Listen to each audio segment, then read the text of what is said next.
بسم اللہ الرحمن الرحیم۔ السلام علیکم۔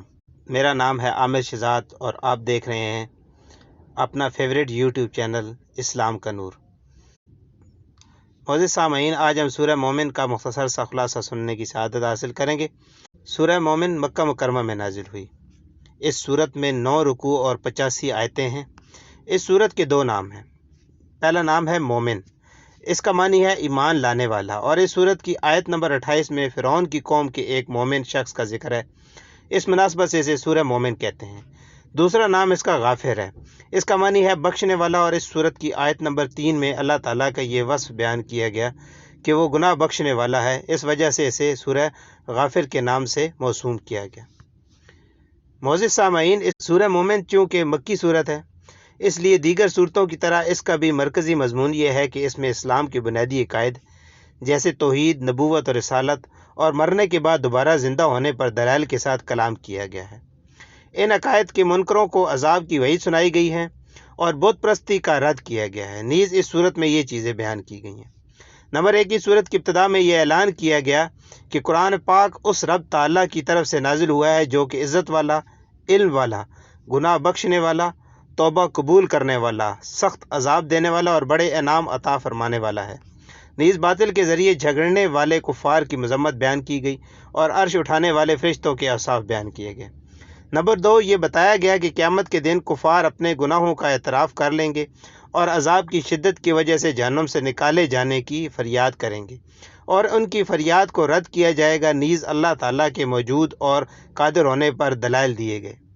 قیامت کی ہولناکیوں سے خوف دلایا گیا اور اس دن کی سختیوں سے کفار کو ڈرایا گیا ہے۔ نمبر 3 انبیاء اکرام علیہ الصلوۃ والسلام کو جھٹلانے کی وجہ سے سابقہ امتوں کی ہلاکت کے بارے میں بیان کر کے کفار مکہ کو ڈرایا گیا کہ اگر وہ اپنی روش سے باز نہ آئے تو ان کا انجام بھی اگلے لوگوں جیسا ہوگا۔ اور اس سلسلے میں حضرت موسیٰ علیہ السلام اور فرعون، حمان اور قارون کا واقعہ بیان کیا گیا، اور اس میں فرعون کی قوم کے ایک مومن شخص کا بطور خاص تذکرہ کیا گیا۔ نمبر 4 دنیا اور آخرت میں کافروں کی رسوائی کا اعلان کیا گیا اور یہ بتایا گیا کہ رسولوں علیہ الصلوۃ والسلام اور ان پر ایمان لانے والوں کی مدد کی جائے گی۔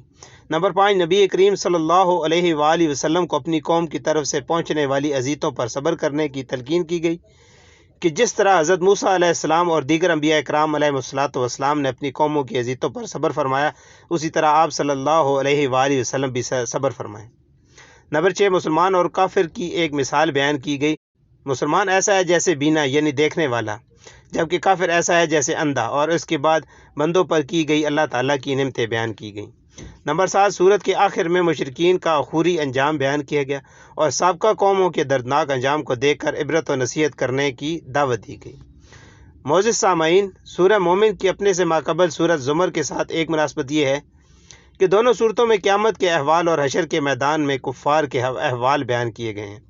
دوسری مناسبت یہ ہے کہ سورہ زمر کے آخر میں کافروں کی سزا اور متقی مسلمانوں کی جزا بیان کی گئی، اور سورہ مومن کے شروع میں فرمایا گیا کہ اللہ تعالیٰ گناہوں کو بخشنے والا ہے تاکہ کافر کو کفر چھوڑنے اور ایمان قبول کرنے کی ترغیب ملے۔